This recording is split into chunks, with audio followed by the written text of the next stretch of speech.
All right, Pokemon fans. Now, if you haven't watched the latest episode of Sun and Moon, from Japan, of course, where there are, I guess they're about to close up the Alola League. But, if you haven't watched the episode, spoilers, blah, blah, blah. But let's be honest here.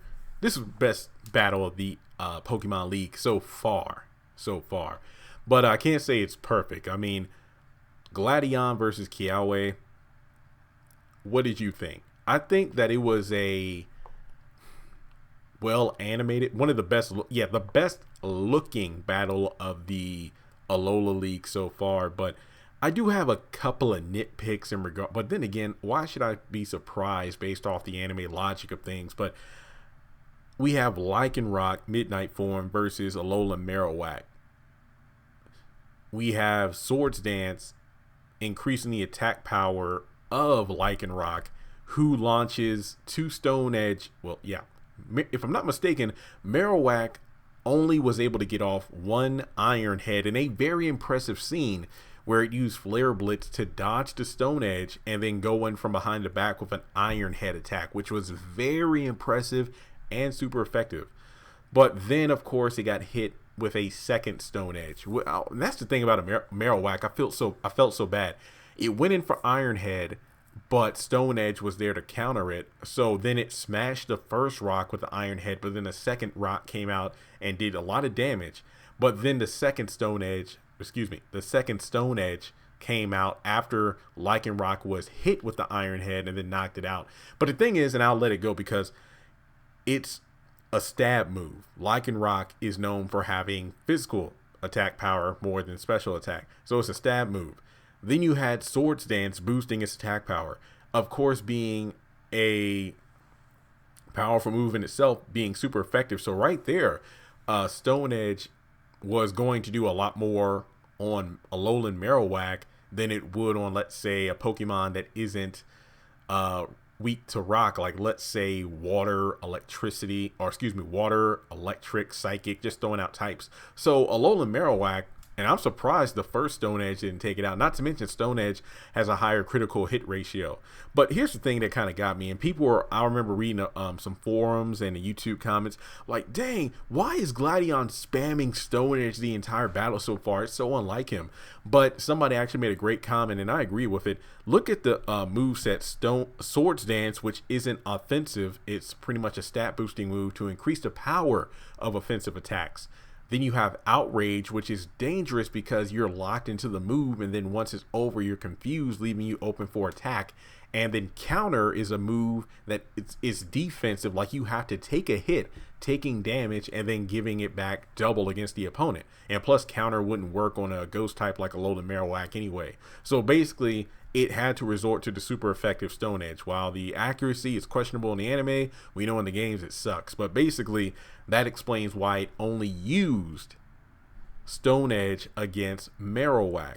But then you go back to the Acerola battle where it was Gengar versus Alolan Marowak. And this is the part that kind of got me, because I understand how Marowak was taken out, but it goes back to the power of plot where sometimes a Pokemon will take like numerous hits that are super effective, but then defeat the opponent in one shot with a move that's either not very effective, standard damage is just like a normally effective move, or some along those lines. But in that battle, I believe that Gengar launched a blitz of ghost type attacks like Shadow Sneak and what was it, Mean Look to lock it into place, if I'm not mistaken.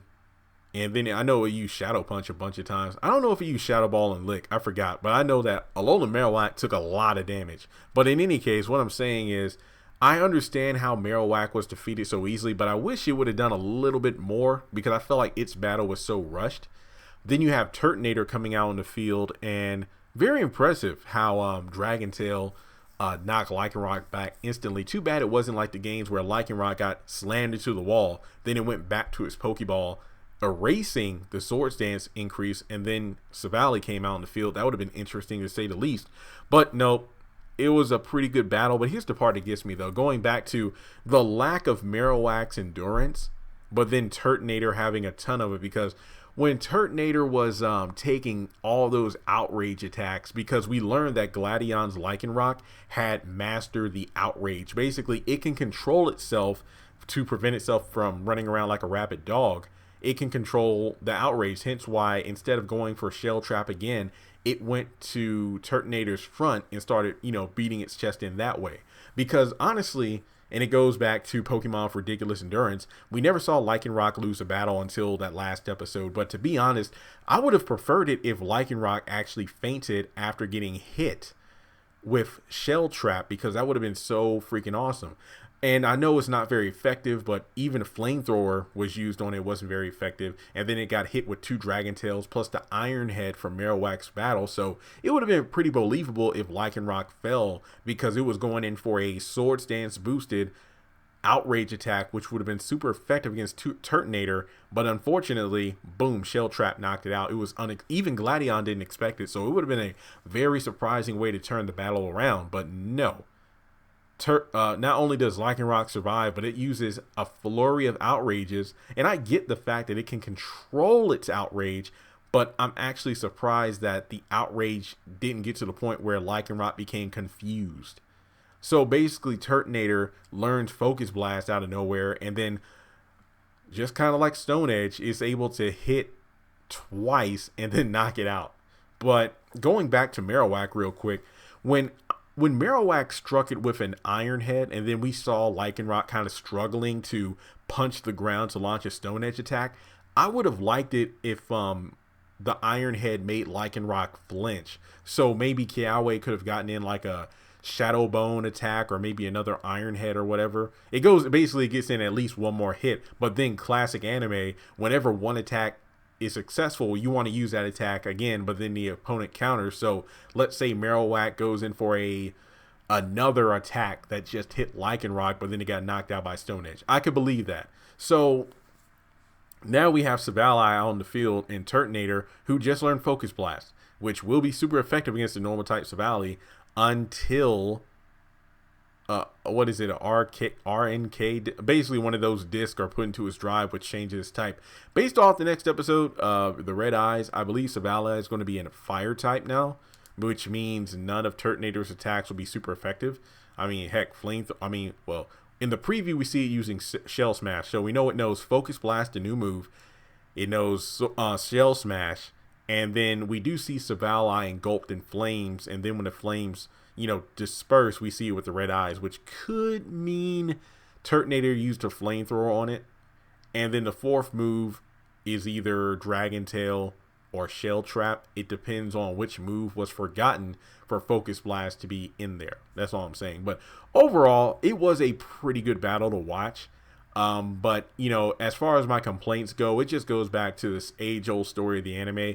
Some Pokemon are given like limitless endurance, while other Pokemon are like, oh, they got hit once and now they're unable to battle. So yeah, there's that. So I really feel like it's pretty obvious Gladion's going to win and then make it to the finals. Ash will be Guzma, make it to the finals as well. Because, hey, they pretty much established during the Battle Royale that these two will be fighting each other at some point. But it was an enjoyable battle to watch, I will say that much. But it's just one of those things where Turtonator just took so much damage for those outrage attacks. Not to mention, I forgot to mention when he used Dragon Tail against the counter attack, Lycanroc and Turtonator went back, so they both took damage from that. So it's one of these situations where Turtonator looks like it's raring to go, but then in the next episode they can make it so weak where it will be taken out in one hit. I mean, if they wanted to. They can, how they do. But yeah, let me know your thoughts in the comment section below on the Gladion versus Kiawe fight.